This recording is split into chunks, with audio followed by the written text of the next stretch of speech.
સિવાય કરે જાય એમ કહ્યું છે ને તે એવું છે.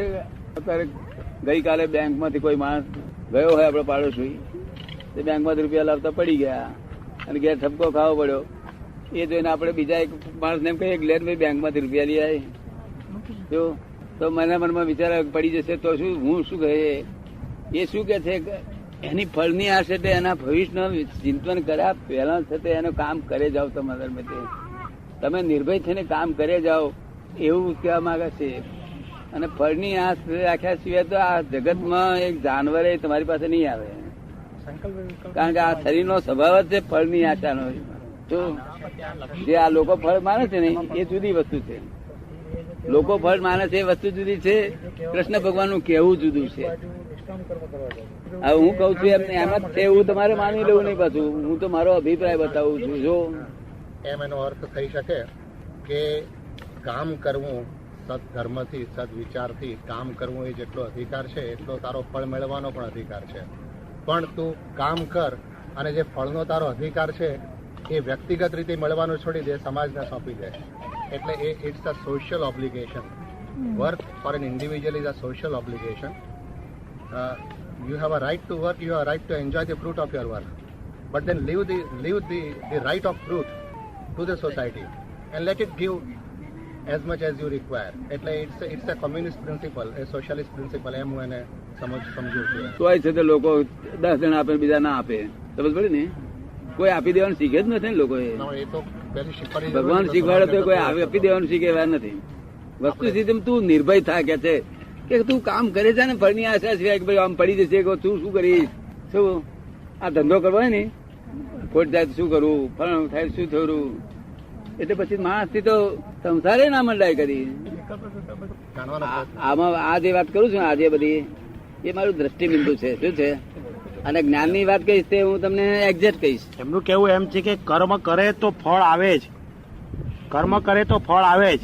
પણ હવે કર્મ કરતી વખતે માણસ જે ફળ લાવવાની આશા એ કર્મ કરે છે એ જ ફળ આવે કે બીજું આવે, એમાં એનો અધિકાર છે.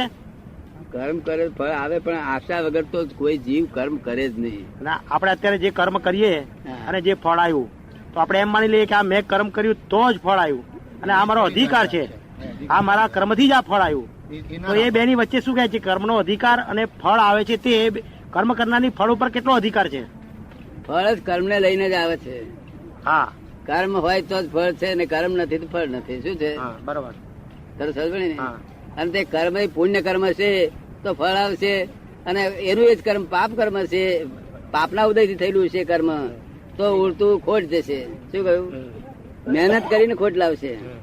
એટલે આ કર્મ ને આધીન છે બધું. પુણ્ય કર્મ છે તો તમને ફળ આપશે. એકલા કર્મ ને આધીન છે કે બીજા કઈ છે અંદર જોડે? કોણ?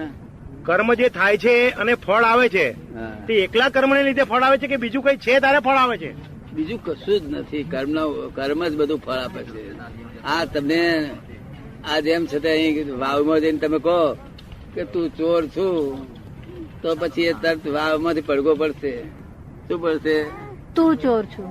હા, એ શબ્દ જો તમને ના ગમતો હોય, આપણને તું ચોર છું એમ કે એ શબ્દ ના ગમતો હોય તો આપણે બીજી વખત કહું તું રાજા છે. શું કહ્યું? એ આ જગત નો સાર રૂપ છે આખું. આ વાક્ય એક જ વાક્ય સમજ પડે ને. એ કર્મ એનો એ પડઘો જ છે ખાલી. શું છે? અને કર્મ સ્વતંત્ર રીતે કરતો જ નથી કોઈ, પરવશતાથી કર્મ કરવા પડે છે. શું થયું? સ્વતંત્ર રીતે કોઈ કરતો જ નહીં. સ્વતંત્ર કર્મ કરે તો જ ગુનેગાર ગણાય. પરવશતાથી કરે છે એટલે પરવશતાથી ભોગવવું પડે છે. ભાઈ ગુનેગાર છે નહીં કોઈ. શું આપણે ગુનેગાર માનીએ છીએ આપણી ભ્રાંતિ છે. આ જગતમાં કોઈ પણ માણસ ગુનેગાર છે કે કોઈ ખોટો છે એ બધી ભ્રાંતિ છે.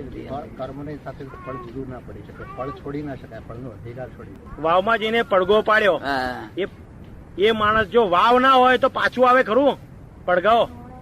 વાવ ના હોય તો જે કર્મ કરનારો છે એ પણ એક સંજોગ છે ને બીજા સંજોગ ભેગા થાય તારે ફળ આવે છે ને.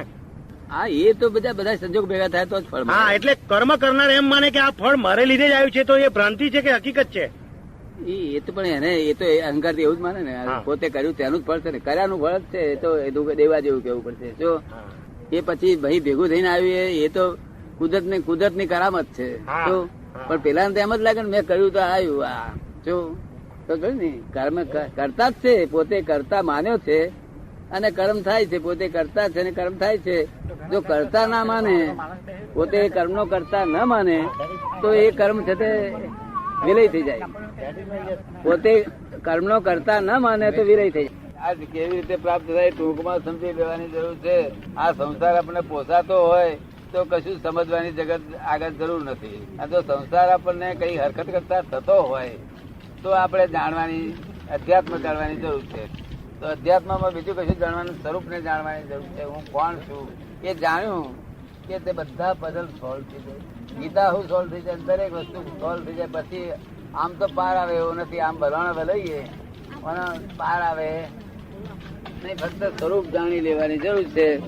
જો આપને અનુકૂળ લાગતું હોય તો કોઈ વખત અહીંયા આવશો તો અમે તમને સ્વરૂપ આપીએ છીએ.